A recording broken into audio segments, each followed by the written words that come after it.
ইরানের সর্বোচ্চ নেতা আয়াতুল্লাহ আলী খামেনির মৃত্যুর ঘটনাকে ঘিরে আন্তর্জাতিক রাজনীতিতে নতুন করে উত্তেজনা ছড়িয়ে পড়েছে। ঘটনাটিকে কেন্দ্র করে বিশ্বের বিভিন্ন দেশের প্রতিক্রিয়া ক্রমে তীব্র হচ্ছে। বিশেষ করে উত্তর কোরিয়া কঠোর ভাষায় যুক্তরাষ্ট্র ও ইসরায়েলকে দায়ী করে প্রতিশোধের হুমকি দিয়েছে, যা মধ্যপ্রাচ্য সহ বৈশ্বিক নিরাপত্তা পরিস্থিতিকে আরও অনিশ্চিত করে তুলেছে।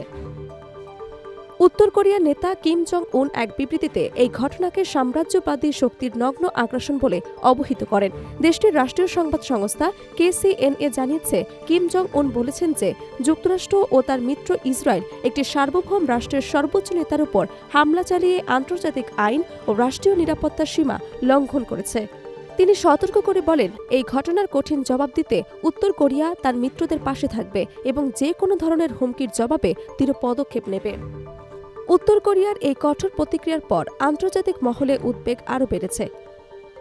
বিশ্লেষকদের মতে পিয়ং ইয়ং এই ঘটনাকে শুধু ইরানের বিরুদ্ধে হামলা হিসেবে নয়, বরং নিজের নিরাপত্তার জন্য হুমকি হিসেবে দেখছে। কারণ দীর্ঘদিন ধরেই উত্তর কোরিয়া ও ইরান সামরিক ও প্রযুক্তিগত সহযোগিতার মাধ্যমে ঘনিষ্ঠ সম্পর্ক বজায় রেখেছে। ক্ষেপণাস্ত্র প্রযুক্তি ও প্রতিরক্ষা সহযোগিতার বিষয়েও দুই দেশের মধ্যে একাধিকবার সমঝোতার কথা আন্তর্জাতিক পর্যবেক্ষকদের প্রতিবেদনে উঠে এসেছে। ঘটনার সূত্রপাত গত 28 ফেব্রুয়ারি রাতে যুক্তরাষ্ট্র ও ইসরায়েলের যৌথ সামরিক অভিযানে তেহরানে অবস্থিত খামেনির কার্যালয় ও বাসভবন লক্ষ্য করে হামলা চালানো হয় বলে বিভিন্ন গণমাধ্যম দাবি করেছে। পরে যুক্তরাষ্ট্রের প্রেসিডেন্ট ডোনাল্ড ট্রাম্প সামাজিক যোগাযোগ মাধ্যমে এক পোস্টে খামেনির মৃত্যুর বিষয়টি নিশ্চিত করেন। তিনি লেখেন, খামেনি ছিলেন বিশ্বের একজন অন্যতম বিপজ্জনক নেতা এবং তার মৃত্যু ইরানের জনগণের জন্য নতুন সুযোগ তৈরি করেছে। পরবর্তীতে ইরানের রাষ্ট্রীয় টেলিভিশন খামেনির মৃত্যুর খবর নিশ্চিত করে এবং দেশজুড়ে 40 দিনের রাষ্ট্রীয় শোক ঘোষণা করা হয়। তেহরান সহ বিভিন্ন শহরে শোক মিছিল বের হয় এবং যুক্তরাষ্ট্র ও ইসরায়েলের বিরুদ্ধে স্লোগান দেওয়া হয়। ইরানের সামরিক বাহিনীও প্রতিশোধ নেয়ার অঙ্গীকার করে। এরই মধ্যে ইরান থেকে ইসরায়েলের দিকে একাধিক ক্ষেপণাস্ত্র হামলার খবর পাওয়া গেছে। যদিও সব হামলার পূর্ণাঙ্গ তথ্য এখনও প্রকাশ করা হয়নি, তবে মধ্যপ্রাচ্য বড় ধরনের যুদ্ধ ছড়িয়ে পড়ার আশঙ্কা মনে করছেন।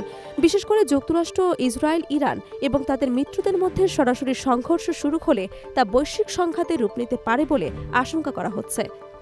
আন্তর্জাতিক সম্প্রদায়ও পরিস্থিতি নিয়ে গভীর উদ্বেগ প্রকাশ করেছে। জাতিসংঘ এক বিবৃতিতে সব পক্ষকে সংযম প্রদর্শনের আহ্বান জানিয়েছে এবং মধ্যপ্রাচ্য উত্তেজনা কমাতে কূটনৈতিক আলোচনার উপর জোর দিয়েছে। ইউরোপীয় ইউনিয়ন, রাশিয়া ও চীনও একই ধরনের উদ্বেগ প্রকাশ করেছে। পরিস্থিতি নিয়ন্ত্রণের বাইরে চলে গেলে বিশ্ব অর্থনীতি ও নিরাপত্তা মারাত্মক ঝুঁকির মুখে পড়তে পারে। এদিকে যুক্তরাষ্ট্রের প্রতিরক্ষা দপ্তর জানিয়েছে, ইরান তার মিত্রদের পক্ষ থেকে কোনো প্রতিশোধমূলক হামলা হলে তার জবাবে অভূতপূর্ব শক্তি ব্যবহার করা হবে। এই বক্তব্যের পর আন্তর্জাতিক রাজনীতিতে উত্তেজনা আরও বেড়েছে। বিশ্লেষকদের মতে উত্তর কোরিয়ার প্রকাশ্যে হুমকি পরিস্থিতিকে আরও জটিল করে তুলেছে। কারণ যদি পিয়ং ইয়ং সরাসরি ইরানের পাশে দাঁড়ায়, তবে সংঘাত শুধু মধ্যপ্রাচ্যে সীমাবদ্ধ থাকবে না, বরং তা এশিয়া ও বিশ্ব রাজনীতিতেও বড় প্রভাব ফেলতে পারে। বর্তমানে পুরো বিশ্ব পরিস্থিতির দিকে নজর রাখছে। কূটনৈতিক মহলেও আলোচনা চলছে কিভাবে এই সংকটকে বড় যুদ্ধের দিকে যাওয়া থেকে ঠেকানো যায়। তবে উত্তেজনা যেভাবে বাড়ছে, তাতে আশঙ্কা করা হচ্ছে যে সামান্য ভুল সিদ্ধান্তই বিশ্বকে নতুন এক বড় সংঘাতের দিকে ঠেলে দিতে পারে।